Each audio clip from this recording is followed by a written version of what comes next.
Good morning mga kaparmer.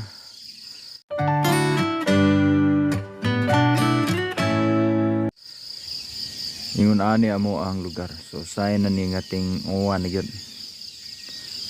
Oh. Kay makitang kahoy sa atbang. Kana diha mo ni kakahoyan. Then katubunto di na makita. Kita ras ko amoy mako ano.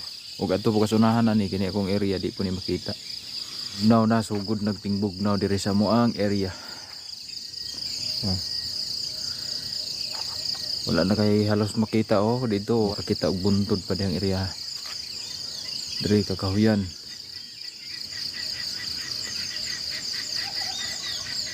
Pag na mayo. Muni ko ang area dire. Itubo ng mga sagbot kay naulanan. So thank you guys. So mayong buntag din and happy farming.